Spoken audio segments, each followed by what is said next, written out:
As deputadas Bia Kici e Carla Zambelli, elas são duas deputadas do governo, né, bolsonaristas, apoiadoras do Bolsonaro.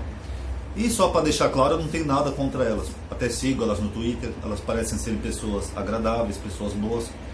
E esse vídeo é justamente por isso, né? Eu queria, talvez, que esse vídeo uma hora pudesse chegar até elas, porque elas são parte do poder legislativo. A nossa democracia, ela tem um sistema de 3 poderes: o executivo, o judiciário e o legislativo. Então os deputados, independente de posições políticas, eles fazem parte desse poder, o que legisla e aprova ou veta leis, né, projetos de leis que podem influenciar todo o povo brasileiro.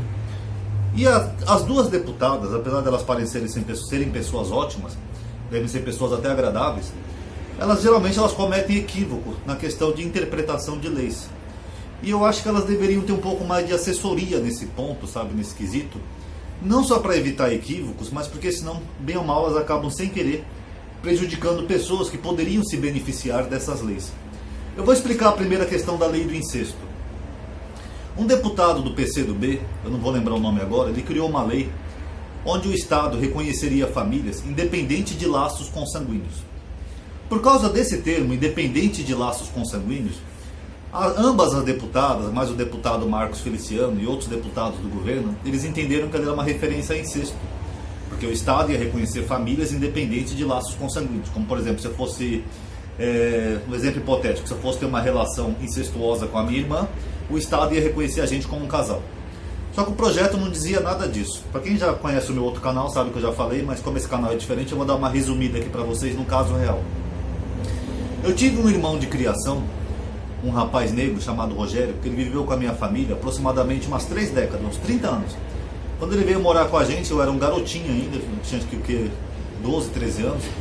Ele era acho que adolescente na época, e por causa dos problemas que ele teve lá onde ele morava na Zona Leste, ele acabou vindo passar um tempo com a gente, e esse tempo se estendeu por 30 anos. Parecia o governo do Getúlio Vargas, né, que era ser temporário e ficou décadas no poder. E nós desenvolvemos um laço de família, tanto que pra gente ele sempre foi parte da família. Mas que nem eu já falei uma vez no outro vídeo, se algum membro da minha família tivesse algum benefício que fosse estendido a todos os membros da família, como por exemplo um seguro de saúde, por exemplo, alguém arruma um emprego e todos os membros da família têm direito a se beneficiar do seguro de saúde da empresa. Ele não poderia fazer parte desse seguro de saúde. Só lembrando que são só exemplos hipotéticos que eu estou dando, tá?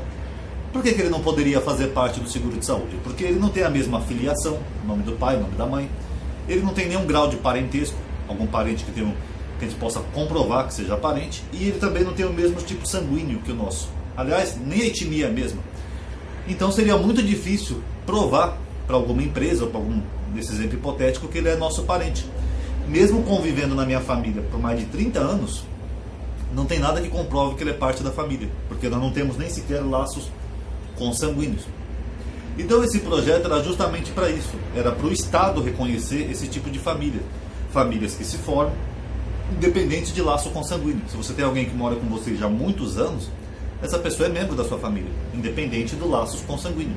Então não tem nada a ver com incesto.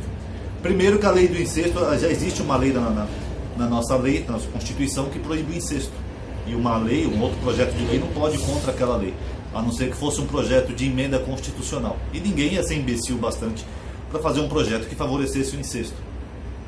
Segundo, que pessoas que possam ter uma relação incestuosa, elas não precisam do Estado para reconhecer elas como parte da família, porque elas já são. Eu vou dar só mais um exemplo hipotético. Imagina que eu tenho uma relação incestuosa com a minha irmã. Não tenho, tá? É só um exemplo hipotético. Eu não ia precisar de um projeto de lei para reconhecer a gente como família, porque pela lei nós já somos família. O nome dos nossos pais são os mesmos, nosso tipo sanguíneo é o mesmo, toda a nossa filiação e parentesco é o mesmo, então pela lei nós já somos família. Tanto que seria proibida a relação, né? Porque somos membros da mesma família. Então não teria por que ter uma lei para reconhecer um caso de incesto, porque irmãos, pessoas próximas, elas já são reconhecidas pelo Estado como membros da mesma família. Então o projeto não tem nada a ver com incesto. O projeto era justamente para reconhecer famílias que não têm o mesmo laço consanguíneo, mas que de alguma forma formam laços familiares. Imagina que você tem, por exemplo, na sua casa uma senhora que mora com você há muitos anos, ajudou você a cuidar dos seus filhos, tal, não sei o que, e não é parte da sua família biologicamente.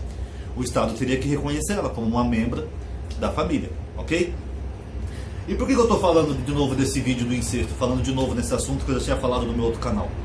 Porque agora tem um projeto aí da deputada Tabata do Amaral e mais um deputado, acho que é do PSB, se eu não estou enganado, que é um projeto contra fake news. Inclusive eu já falava muito isso, né, que se eu tivesse um dia, por exemplo, a chance de entrar na política, eu tinha vontade de fazer um projeto contra fake news na internet. E o projeto, do que se trata o projeto dela? Eu dei uma lida, é a PL 1956/2020, eu acho que é 1956. Se eu estiver falando errado, desculpa, eu coloco aqui na tela para vocês verem o número certo, qualquer um pode ler, é público. O projeto obriga as fornecedoras de aplicativos, como o WhatsApp, por exemplo, a identificar postagens que possam ser fake news e notificar as pessoas. Geralmente postagens com mais de 5 mil visualizações. Eu vou dar um exemplo hipotético para vocês.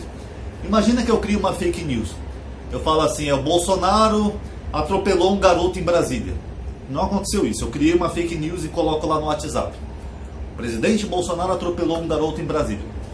Quando chegar a 5 mil visualizações daquela postagem, o WhatsApp ou o fornecedor ia ter alguém que ia fazer alguma checagem dessa postagem. Ia falar, peraí, isso aqui não aconteceu.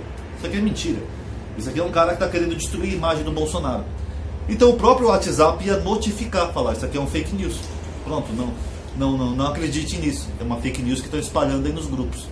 Então o projeto é basicamente isso. O projeto não é de censura, como já estão chamando, que nem o projeto lá do incesto, agora estão chamando isso aí da lei de censura. Não é censura. Porque se você postar uma notícia verdadeira, nenhum aplicativo vai ter poder para censurar se a notícia for verdadeira. Se eu postar assim, por exemplo, Bolsonaro foi no STF a pé com seus ministros. Isso é verdade, aconteceu, todo mundo viu. Então o WhatsApp não teria por que censurar uma coisa que fosse verdadeira. O projeto de lei da deputada Tabata do Amaral também, ele prevê a notificação ou a exclusão de perfis falsos ou bots. Porque hoje em dia na internet está acontecendo muito de pessoas criando perfis falsos para inflamar números, quer do governo, quer contra o governo. Por exemplo, o Bolsonaro criou uma medida impopular. Aí aqueles perfis fakes, eles já vão inflamando um apoio artificial ao governo. Juntas com o Bolsonaro, juntas com o Bolsonaro. Quando você vê menos de 10 minutos, aquela hashtag no Twitter já está lá nos Trend Topics, né? Mais de 150 mil pessoas postaram. Mas aí quando você vai ver, aquilo ali não é verdadeiro. São só perfis falsos, bots, como é chamado na internet. Tanto que o próprio Twitter já tem essa ferramenta. Eu acho que a Tabata, não sei se ela sabe disso, mas o Twitter já tem essa ferramenta. Quando uma postagem está muito no alto, ninguém é censurado, ninguém é preso, ninguém tem que pagar multa, não acontece nada disso. O projeto, inclusive da Tabata, também não prevê nada disso. Simplesmente o Twitter tem uma ferramenta que avisa as pessoas, isso aqui é um bot, são robôs, não é uma postagem verdadeira. Então o projeto da deputada Tabata do Amaral, ele é basicamente isso, essa ferramenta que o Twitter já tem, ela quer estender para outras plataformas justamente para evitar essa propagação de fake news. Eu sei que o governo do Bolsonaro pode não concordar com isso, porque talvez, né, porque isso favorece um pouco eles, né, porque eles têm muitos bots inflamando números. Mas só que eu queria lembrar as deputadas, tanto a Carla Zambelli quanto a Bia Kicis, com todo respeito, que elas, e assim como o presidente que elas apoiam, também pode ser vítima disso. Então, da mesma forma que uma coisa pode ser prejudicial para você, ela também pode te beneficiar e vice-versa. Não é porque no momento não tem fake news contra o presidente que quer dizer que não possam ter. Então eu acho que o projeto é muito bom, eu acho que ambas as deputadas deveriam considerar e não chamar isso de censura, chamar isso como uma precaução contra fake news na internet. Porque as fake news também podem um dia atingir eles mesmos. Tá bom? Paz a todos.